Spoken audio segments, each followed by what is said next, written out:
right, good afternoon, everyone. Good afternoon. Welcome to District 19's inaugural STEM Expo. I just want you all to take a moment and give yourselves a round of applause for adjusting your schedules to be here with us this afternoon. We can do a little bit better than that, I'm quite sure. Thank you so much. Before I begin, there's some people that I need to publicly thank. Just bear with me. You're going to feel like you're at the Oscars and I'm giving an acceptance speech, but just bear with me.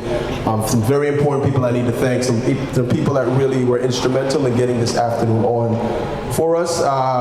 First, I'd like to thank AP Alton and Principal Bynum for allowing us to share this space. For those of you that don't know, this is Transit Tech, and we're actually in their rail car. This is like the premier shop in Transit Tech. So AP Alton and Principal Bynum, thank you. Next, I would like to publicly thank our Superintendent, Dr. Collins, for trusting the STEM team with bringing her vision for innovation and forward-thinking, future-thinking to District 19. So I definitely want to give Dr. Collins kudos for trusting us with this work. I also want to thank my partners in crime, for lack of a better term, Dr. Ben and Principal Lewis, for their support and expertise this past school year. It's been a very interesting journey, and I'm thankful that I'm here with you all this afternoon. So again, kudos to my team. Brian and Emma. So Emma, Brian and Emma. Thank you, Brian and Emma, for all of the hard work that you've done behind the scenes. Really appreciate it. Brian and Emma were instrumental in really making sure that we connected with the partners. There you are, Emma. I knew you were somewhere. Making sure that we connected with the partners. There was a lot that happened behind the scenes to make sure the event that you see today actually came to fruition. So Brian and Emma, thank you. We also have Executive Superintendent Karen Watts in the house as well. Executive Sup Karen Watts has been instrumental in pushing STEM education, not only in District 19, but throughout the city. So let's give Executive Sup Karen Watts a big round of applause one more time. Right, I'm a big applause guy, as you all notice, so just bear with me. So the theme for this afternoon's expo is exposure, opportunity, and access, right? Bridging the divide between school leaders and STEM partners. And I'm pleased to announce we have about 20 vetted, highly capable STEM partners in the building this afternoon. And the whole idea is to connect school leaders with these partners that can help really bring STEM to fruition inside of their school. So let's give the partners a big round of applause as well. So in speaking to principals, again, one of the biggest hurdles is not that STEM isn't important, or not that they do not want to make STEM available in their schools. They're just unsure of who the partners are, who the organizations are that can help bring STEM into their schools. So the purpose of this meeting is to do just that. You'll get an opportunity to actually walk around. We have several stations. The meetings are going to be timed. The whole idea is to make sure every school leader, every STEM champion, every STEM point person connects with these organizations, so that way you can better mold your vision for what STEM is going to look like in your school and moving forward. And in conversation with principals, my colleagues, we talk about creating pipelines from K through 5, 6 through 8, 9 through 12. And the whole idea is what we need to do is really invest in our kids to make sure that they are ready to compete locally, nationally, and globally. And all of the research states that the sectors that will be hiring when our babies take over will somehow, some way be connected to STEM. So it's very important that we expose our students at the earliest levels to STEM education, because what we intentionally do is connect their experiences, right? What you see before you is a product of what I like to call a disconnected educational experience. I went to what's considered a liberal arts K through 5. 6 through 8, I went to a performing arts middle school. 9 through 12, I went to CTE. I actually graduated from Transit Tech. When I got to college, let's give it up for Transit Tech. However, when I graduated Transit Tech, I was at an impasse because what I wanted to do, I wasn't fully prepared. It's not that I was unable, but I wasn't 100% prepared. So if we start thinking about creating pipelines from K through 12, we ensure that our students have at least 13 years of STEM under their belt. And that's what STEM allows us to do. It allows us to draw a through line from what happens from K all the way to grade 12. And if you count the years up, that means they'll have at least 13 years of STEM education under their belts, and that would allow them to really be college and career ready. So that's the whole idea. That's the whole purpose behind us doing all of this STEM work, not only in District 19, but throughout the city. We want to make sure, again, that our children are capable and prepared to compete locally, nationally, and ultimately globally. And I have a really great example of the power that can come about when you give the youngest students an opportunity to engage in STEM. I have my Drone Guru Club with me today, and I believe they're going to actually demonstrate some of what they learned this school year. And what you see flying before you is the graduated level of droning. So they have to learn droning at the very, I want to say, rudimentary stages, and they graduate to what you see flying before you. So it's just an example. And it also dispels the myth that our youngest students are not prepared or not capable of engaging with STEM.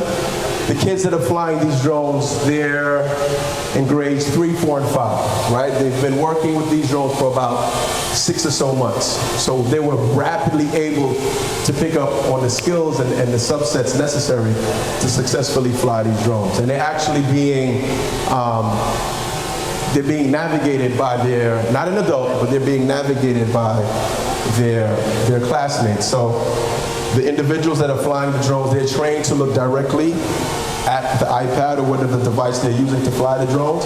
When you fly a drone, you cannot look at a drone because oftentimes you miss the most important things. So not only are they completely focused on making sure the drone is flown safely, they're actually being guided by their classmates. So this is just an example of if you put the right experiences in the hands of children, they can take off. They can actually soar like a drone, no pun intended.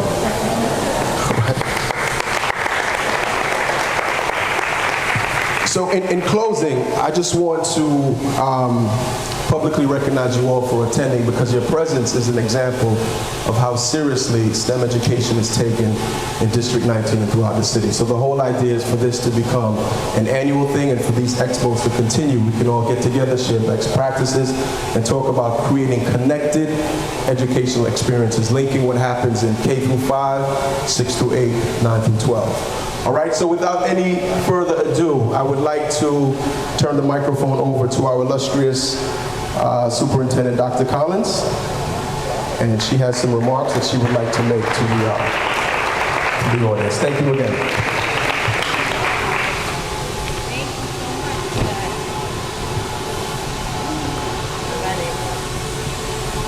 Good afternoon, everyone. I won't stay on too long, but I'm just really excited and proud of our principals for putting together today's Expo. The idea of STEM wasn't necessarily at the forefront of our mind and at the forefront of our thinking, which is surprising because I was a 7th grade, 8th grade math teacher. We need more of this. We absolutely need more of this. So to all of you who are doing this, putting this together, thank you, thank you, thank you.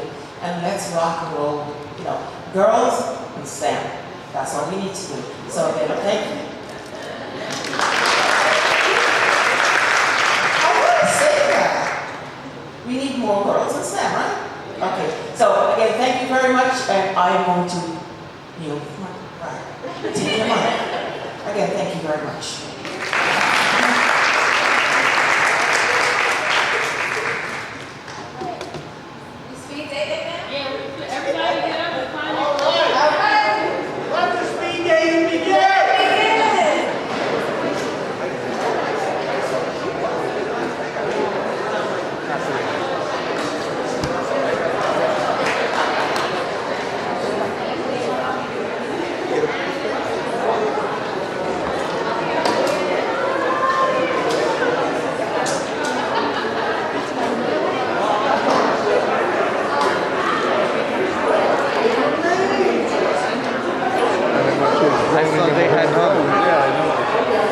All right, go do you.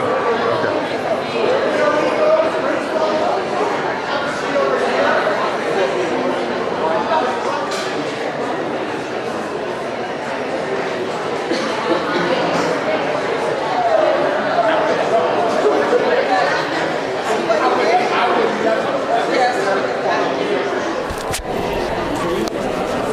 So we have over, I would say 20 STEM partners or networks, organizations. Each organization is vetted. Each organization is also a part of the New York City STEM network. And what the STEM network is, it's a repository of organizations that offer some form of STEM education, and you can all find them in one central location. So every organization or partner that is in the house today is a part of that overall network. And the whole idea is to make principals find STEM networks who can support STEM education in their buildings quickly and easily. So there's some familiar names and there's some unfamiliar names. Like Tech is a pretty big organization. Also we have A+ STEM Lab. It's a pretty large organization as well. There's some not so known or not so popular. Like Mentoring in Medicine is a new one. We have Chloe Taylor in the corner. We also have STEM and Dance.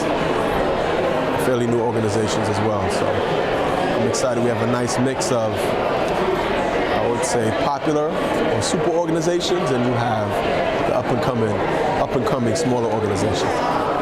Really, really nice mix. And we have quite a number of principals. We also have assistant principals. Obviously, we have Senator Prasad, Executive Superintendent Karen Watts, and Superintendent Dr. Tamara Collins. They're in the house as well. We also have STEM point people. So each school in District 19 is a STEM lead. They are here as well, and their purpose really is to guide the thinking and the decision making of the principal. Principals often don't have enough time in their hands to really dive into this work as they would like to. So each school is a STEM point person, and the STEM point person job or major role is to help support the principal in making decisions related to STEM. So I'm really excited about the turnout. This definitely is one of many. We hope to keep this event each and every year. And as we become more well-versed in hosting these events, hopefully the crowd will get a lot larger. Well, the crowd definitely will get a lot larger.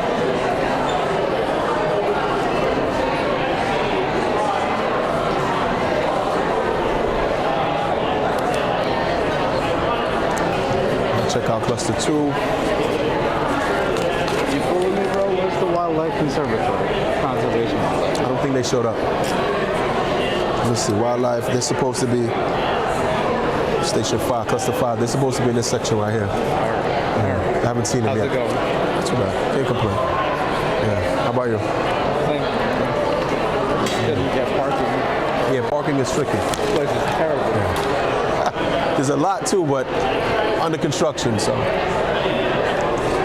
And, What time did the MBK finish on Friday? Around, well, we headed out about 1:45. Yeah, so it didn't finish not too long after that. The field is beautiful, Jay. Yeah, it is, right? Yeah. Look at that, right? Lucky guy. That was like a distorted, ugly, like teachers were using for like a parking lot. It was just a flat, back in the day, right? Yeah, flat What is asphalt field. Yeah, flat field. And they had one or two basketball hoops on each side, but it was just an open, barren space. That place is gorgeous. Absolutely. Yeah. Yeah, but I'm glad you can make it out. For sure. Yeah. You guys are meeting up on Friday, right? Yeah. Is that where exactly? More than likely Fusions East. Same place. Same place. I think Dr. McBride is supposed to come through as well. I'm gonna make it out on Friday. Yeah, we haven't seen it in a while. That'll be really good. That's the thing. Look, I told my wife, right? So we got an issue, but outside of the issue, because the person who does our babysitting, her daughter's graduating, so we don't want to drop the baby on her. Okay. And my other two kids, the boys, they're with my brother-in-law, so they're fine. Okay. It's just a baby. So my wife, if she ends up doing remote, then I'll be straight because the boys will be with my brother-in-law, so I can come and hang out. Yeah, come hang out for a little while. Yeah. But Yeah. Well- that's my hope. That's my hope. We'll see you come Friday. Right? All right.